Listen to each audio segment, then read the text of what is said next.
Hi there, Matt. Hope you're having a good day. This is a video as a follow-up to yesterday's lesson. We kind of ended mid-stride with the chord voicing trick, and I wanted to make sure I follow up that way there was no confusion on how the trick works. When I first learned this, I had to have it explained to me a couple of different times, and then it was like aha, like that makes so much sense. And I use it all the time to get complete fretboard coverage.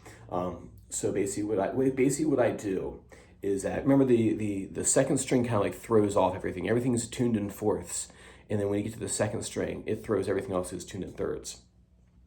So what a teacher showed me one time was you can take the chords that you already know and then move them around in different string groups. For example, if I take this F major 7 right here, right?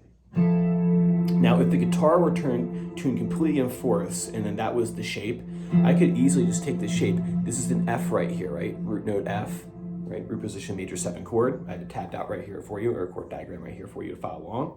If the guitar was tuned in fourths, I can move to any F, and it would be, this doesn't sound very good, does it? Now, if it were tuned in fourths, all that would be totally fine. If you just take one shape and you just move it around the fretboard to whatever root note you want it to be, and it would work perfect, and you would have one chord shape for that particular root position or inversion, and everything would be happy and life would be swell.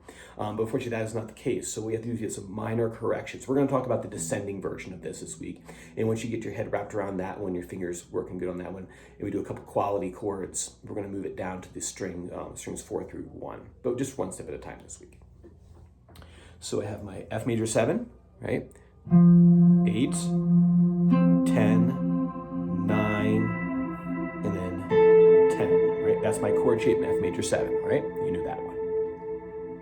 What I'm going to do, whenever I'm crossing from the B string to the G string, I'm going to lower that note on the B string by 1/2 step, moving just down 1 fret, right, to compensate for the tuning of these strings right here. So I have this F major 7. What I'm going to do is I'm going to lower this guy in here, but since I have to lower this, I have to change the fingering around a little bit. So I'll move to this fingering here. So, and if I had an extra finger or something like that, I could just fret right here on that 10th fret, but I've taken 10 and I moved it down to 9. So it now looks like this, a little bit of a finger twister. Right? Doesn't sound good in that position because we're not where we're supposed to be yet. Right? You're going to take this root note right here, this complete shape, and we're going to move it down here to the F on string 6. So this is now going to be a 6 through 3 string group voicing of the same exact chord, same exact notes. I am not changing anything other than the fingering. Right? This is on string 6. First fret, 3rd fret, 2nd fret, 2nd fret. So it's not this voicing that you were thinking of yesterday, right here. Right? Even though that is, yes, a major 7 voicing, it's not the same as our drop 2 voicings. We'll talk about those later on. Right? So just to go one more time, right? I got this guy right here, F major 7. See some crossing. I'm making this move down to the 6th string. I can't do that. I got to make an adjustment to the chord voicing. I'm going to move this note down 1/2 step, create this shape, move this shape down to the F because that was my root note here. I'm going to move it to the same root note over here. Right?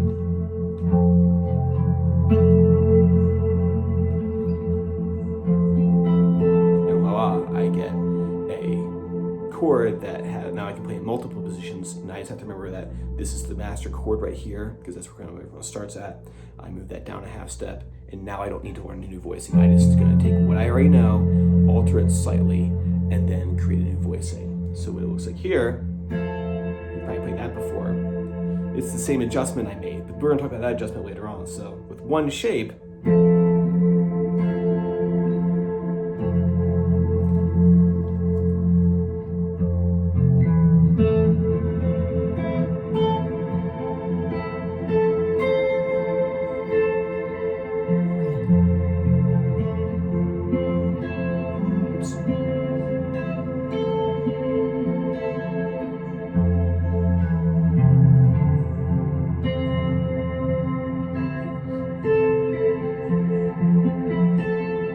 so I'm doing there, and we'll talk about this more later on, but you don't necessarily need to be able to fret this whole big thing. I use them in making riffs, in making rhythm guitar parts that are outlining the chord changes. So say if I did E minor, right?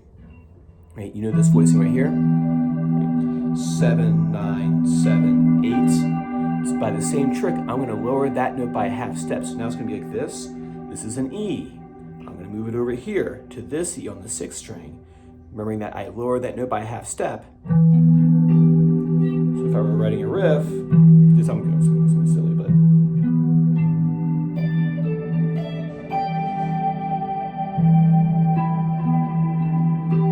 using this is kind of like a master shape for this area on the fretboard.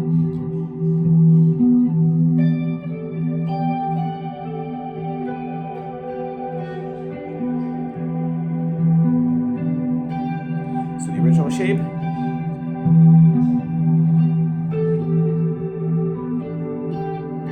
It's not improvised. I'm not going to such like I've written yet, but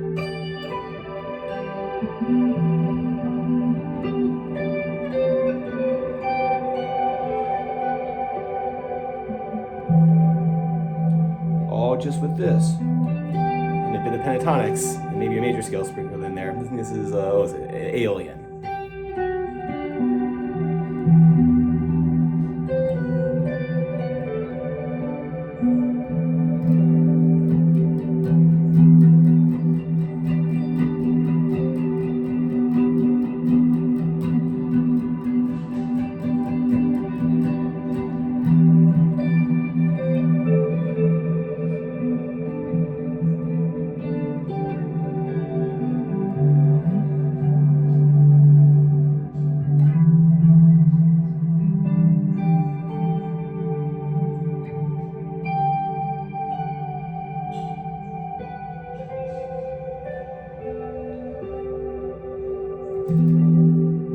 Anyway, so that's kind of what you can do with it. There's all kinds of, you can go, I could do that for hours, just taking these shapes, moving into different fret positions, and then knowing where all the landmarks are for writing cool like little riffs. Like I said, I just made that up. That wasn't anything I worked on, so I'm not sure if I'd be proud of it, but but it'd be a starting point for me at least. I might sit here for 45 minutes and do that, and then see if anything magical comes out of it, or if the skies open up and something divine comes down and gives me inspiration. But anyway, so work on that for me. If you have questions, or if you have a follow-up question about that, feel free to shoot a message over, and I'm more than happy to answer. So, all right, man, take care. Have a good Labor Day.